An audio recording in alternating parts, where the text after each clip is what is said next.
sana po ay wag i-connect ang mga voting machine sa internet. Ito po ang dahilan. Kasi po, ang kahit na sinong tao na may physical access sa mga makina ay pwedeng baguhin ang source code ng makina. Matapos sampahan ang reklamo ng Commission on Elections o COMELEC ang kandidato sa pagka-vice alkalde ng Reyna Mercedes sa Isabela na si Attorney Gerald Harold Paz Respicio dahil sa umano'y pagpapakalat ng maling impormasyon patungkol sa mga makinang gagamitin sa 2025 elections.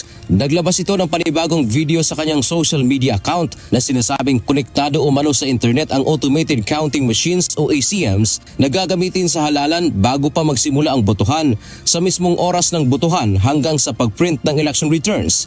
Anya, malinaw na may panganib na ma-hack at mabago ang source code ng makina. Pakiusap nito sa COMELEC, pakinggan siya sa kanyang concern o ipinapahayag. Ang tanging paraan lang para maiwasan mo yan ay wag mo na lang i-connect sa internet muna yung voting machines.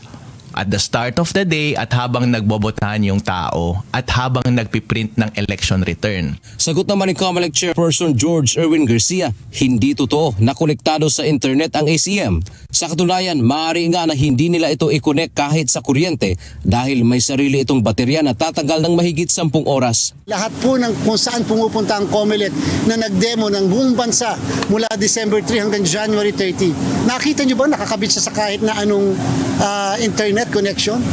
Di pa ba nakakabit lang siya sa kuryente na minsan tinatanggal pa kahit tanggalin ng kuryente, di ba gumagana? Dagdag pa ni Chairman Garcia, ikokonekta lang sa isang private na internet ang ACM kapag tapos na ang botohan at nakapag-print na ng election returns. Ang election returns ay ibibigay sa mga majority o minority political party, election watchdogs at iba pa sapagkat ito ang pinakabatayan kung ang naipadala sa iba't ibang server o canvassing area ay tugma sa galing sa isang presinto. Yung pong sinasabi na siya ay nakakabit sa internet mula sa umaga hanggang sa gabi, yan po ay hindi makatotohanan. Wala pong katotohanan yan, yan po ay fake news, mali po yan. Wala pong pinagkakabitan yung makina mula umaga hanggang sa gabi.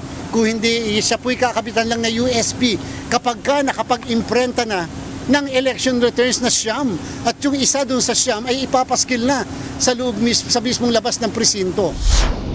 Nanindigan ng COMELEC na tuloy ang kanilang pagsasampa ng bukod na kasong disqualification laban kay Respicio dahil sa mapanganib anya itong pahayag patungkol sa halalan. Dante Amento, UNTV, News and Rescue.